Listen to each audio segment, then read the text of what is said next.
Hello, I am Untitled and welcome back to Glitterature Alley, your back street, off the beaten path, under the radar and beyond the pale place to sparkle up your senses as we talk about all things literary. Now, I realize that Jane Austen July has come and gone, but I still have more to say, if you can imagine that, and I'm sure you can. So instead of Jane Austen July, I think I'll file this under the hashtag Everyday Jane, just like me. Everyday Jane. Or hashtag Austen Anytime. Either way, you're going to get some more Jane Austen from me today. Now, I've just finished Emma, and I did a video on that a couple of weeks ago. And normally when I'm reading fiction, when I go for my next book, I usually tend to go to a different place and time. And if it's something that I'm looking for, something that will inform the novel that I'm writing, sometimes I'll go to nonfiction, or if I do go to fiction, it'll be something that informs some particular task that I'm attempting to learn about aspects of the novel. But I rarely read the same author twice in a row. But it turns out that when I'm down, Jane Austen is the writer who soothes the most, and let me tell you, I've been down.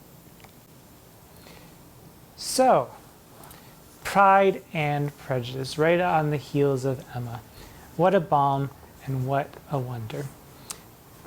Which isn't to say that I haven't read it 10 times before, but it's always nice to come back and have a good friend right by your side when you need it. In my Emma video, I talked about what happens in Emma, which is a book that's notoriously known for people complaining that nothing happens. And I think that because of the subtlety of the action, that the action is less, it occurs less in confrontational situations and more in concentrated conversations, that the action gets missed by some readers. And I also think that because a lot of the action is interior, in terms of Emma's education or her realizations, it's easier to miss the movement of the plot in the subtle but sustained pulses of self-realization. So because of that interiority of the action in Emma, I talked about the broadness of the way that Jane Austen creates characters with these broad strokes that play out in the particulars of speech and action in her characters later on. And I wanted to see in Pride and Prejudice how she does it here. And the way that Emma starts out is with one of those broad characterizations of Emma. And in Pride and Prejudice, though, it's sort of flip-flopped, where there's immediately a scene with Mr. and Mrs. Bennet. And we see them talking to one another, and we see their characters playing out right before our eyes with no broad summarization of their characters until the end of that first chapter. And we get this after we've already seen their characters fully formed and acting and interacting with one another. We get this description at the end of the chapter. Mr. Bennet was so odd a mixture of quick parts, sarcastic humor, reserve, and caprice that the experience of 23 years had been insufficient to make his wife understand his character. Her mind was less difficult to develop. She was a woman of mean understanding, little information, and uncertain temper. When she was discontented, she fancied herself nervous. The business of her life was to get her daughters married. Its solace was visiting and news. So I had to wonder at that, number one, what's with this flip-flop? And there goes my pen again, but I won't need it until much later on.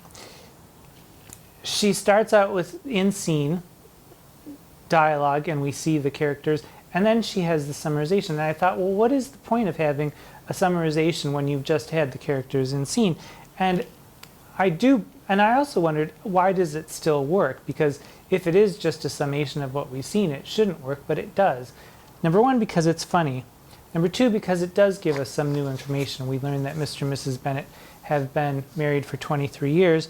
And number three, it reinforces the idea that this is not just a one-off, that this isn't a peculiar moment of interaction between them, that it's going to propel the novel forward in these same sorts of ways with these two characters. It's a distillation of their characters, much like a fine wine, and anything that's like wine is fine with me. So let's look at the words Jane Austen uses. For Mr. Bennet, she says he has a mixture of sarcastic humor, reserve, and caprice. None of those are very particular words. The mixture of them could create any kind of character. They're rather abstract. And for Mrs. Bennet, it's the same thing: mean understanding, little information, and uncertain temper.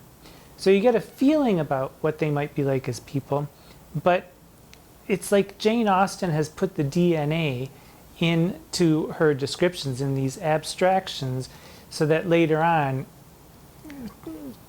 to use a tired metaphor, it can bloom. If she puts the seeds in, it can bloom, or if she puts the DNA, it can develop later into characters who are living and breathing characters in all of their peculiar particularities. And then, of course, I'll direct you to the name of the novel, which is Pride and Prejudice, two abstract nouns. And this, I think, is Austen's true genius, that she is able to create particularities from characters based on these abstract nouns to begin with, if she does begin with them.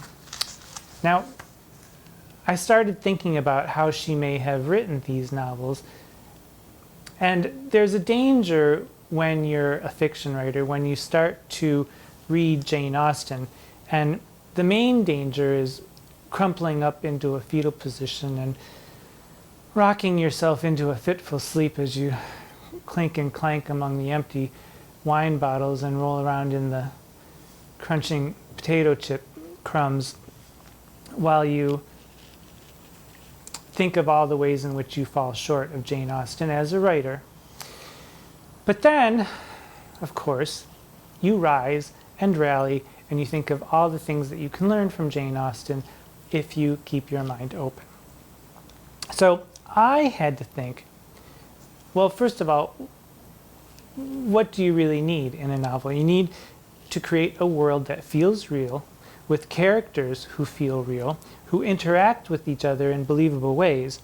But there also has to be a situation where there's something at stake, and a situation that introduces curiosity and suspense that can drive us through from page to page to page in language that is pleasant also. But on top of curiosity and suspense, there also has to be the pleasure of the satisfaction of the curiosity and the suspense. And in Pride and Prejudice, there are many, many examples of Elizabeth Bennet getting a letter, and the narrator states right out that Elizabeth was intensely curious about what this letter might hold, and then we get the pleasure of discovery right along with Elizabeth as she's reading the letter, and it usually is quite a tremendous pleasure because there's a lot going on in this novel. And so I had to wonder, as a writer, did Jane Austen plot and plan all of this out beforehand and then go back to the particulars?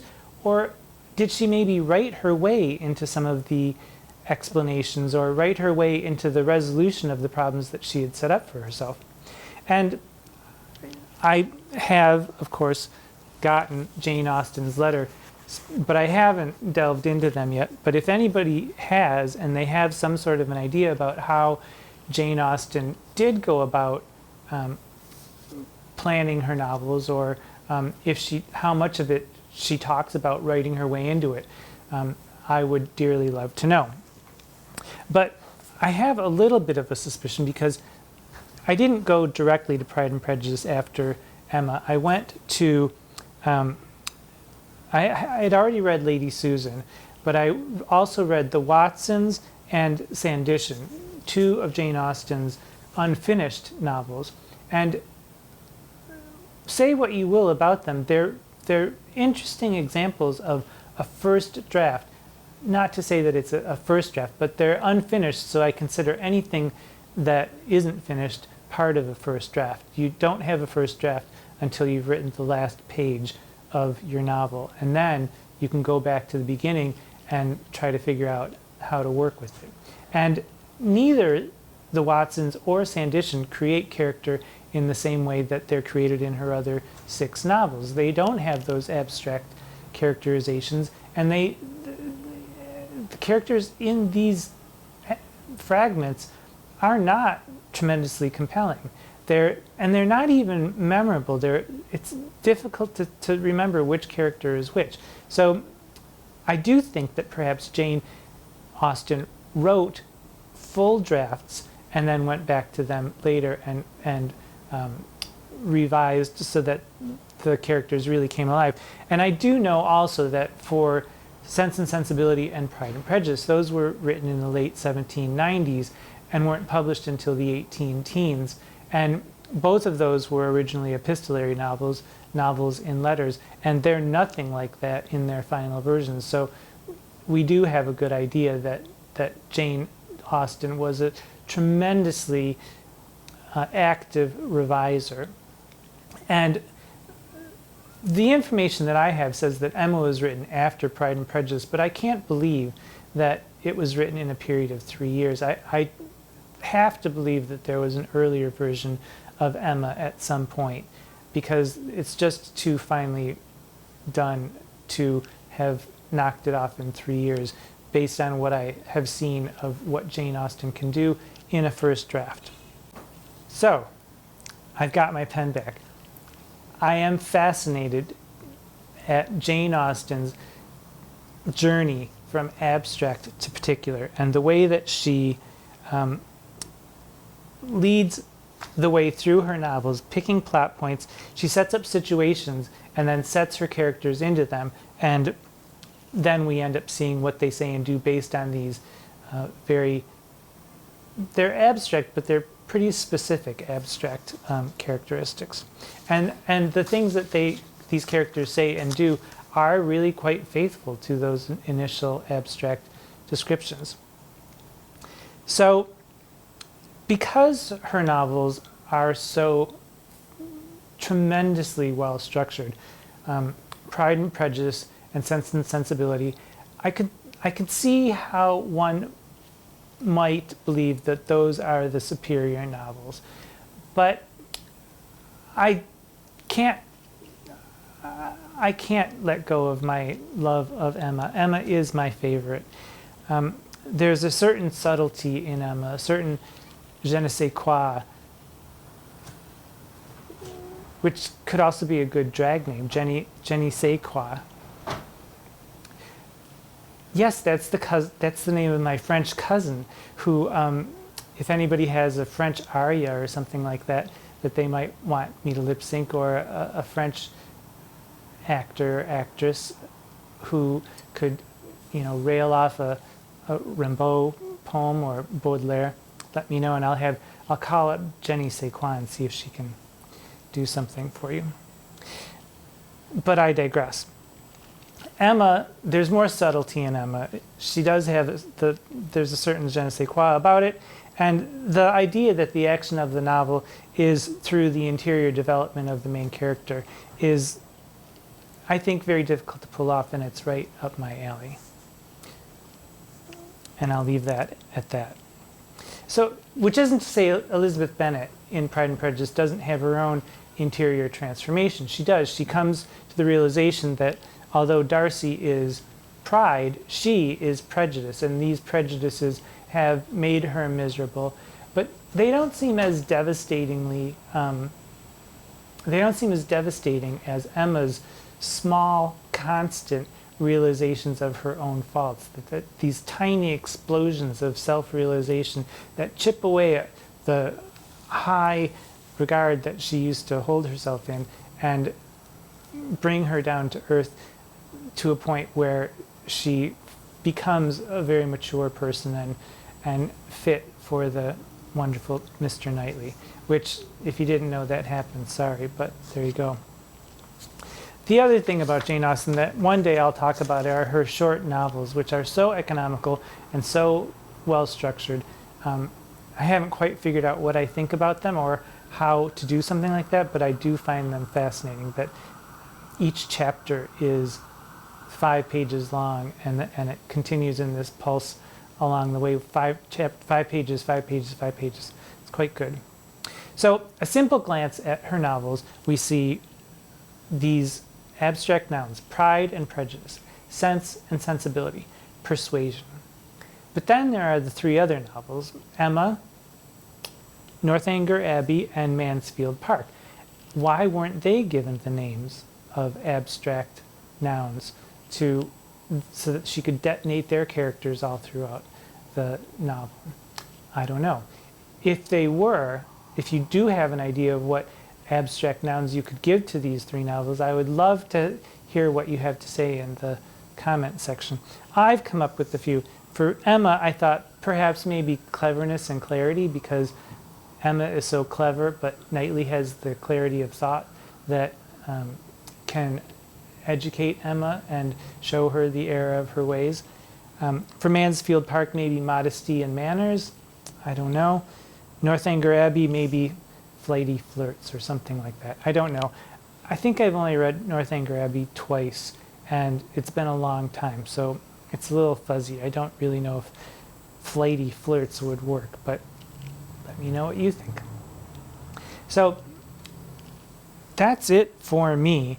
I think it's now time for me to go out and pay attention to all the absurdities of human nature and see what wonders I might be able to make of them. Until we meet again, I am Untitled Chapter.